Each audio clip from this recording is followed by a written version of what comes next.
আসসালামু আলাইকুম। 19শে জানুয়ারি 2026 নজিপুর বাস স্ট্যান্ডে যে অ্যাক্সিডেন্টটা ঘটে গেল, যে সব থেকে প্রধান দোষী সে কিন্তু ট্রাক ড্রাইভার না। চাকা নিচে চাপা পড়ে কিন্তু একজন মা এবং মেয়ের মৃত্যু হয়েছে। আমি একটা ভিডিও পোস্ট করছিলাম, ভিডিওতে স্পষ্টভাবে বোঝা যাচ্ছে, ওখানে অনেকেই কমেন্ট করছে যে হলো ট্রাক ড্রাইভারের কোনো দোষ নাই, আপনারা ট্রাক ড্রাইভারকে হয়রানি করবেন না। আর সব থেকে প্রধান দোষী হিসাবে তারা হলো মতামত দিছে যে হলো সিএনজিওয়ালা বা অটো রিক্সাওয়ালা, এই ধরনের যারা আছে তারা। তারপর ওই অ্যাক্সিডেন্ট ঘটে যাওয়ার পর থেকে কিন্তু অনেক আন্দোলন হচ্ছিল, অনেকে অনেক ভিডিও পোস্ট করছে যে অটো রিক্সা সব সরাতে হবে। তারপর প্রশাসন যে দায়িত্ব নেওয়ার সে দায়িত্ব কিন্তু নিছে।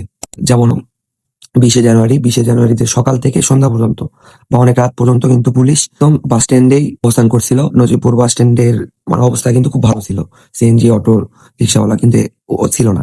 কিন্তু যখনই পুলিশ চলে যাচ্ছে একটু সময়ের জন্য, তারপর থেকে কিন্তু আমার সাবেক অবস্থায় কিন্তু শুরু হয়ে যাচ্ছে। সবার মতামত থেকে বোঝা যাচ্ছে যে সবকিছু পিছে প্রধান দায়ী হলো অটো সিএনজি ওয়ালা। এরা কিভাবে উৎখাত হবে?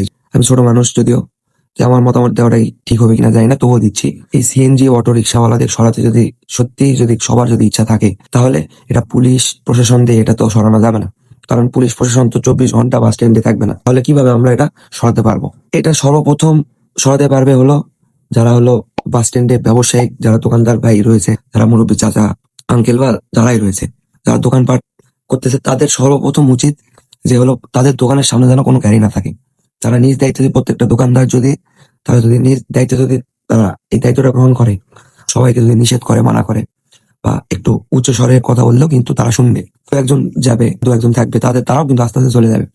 যারা দোকান ঘর নিয়ে আছে তারা যদি এরকম একটা দায়িত্ব নেয় যে হলো তারা নিজ দায়িত্বে তাদের দোকানের সামনে থেকে এসব সিএনজি অটো রিক্সাওয়ালাদের সরিয়ে দিবে, তাহলে কিন্তু তাহলে এটা কিন্তু অনেক কার্যকর হবে।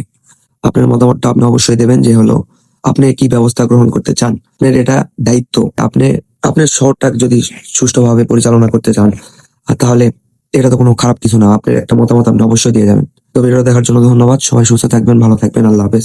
আবার দেখা হবে নতুন কোনো এক ভিডিও নিয়ে।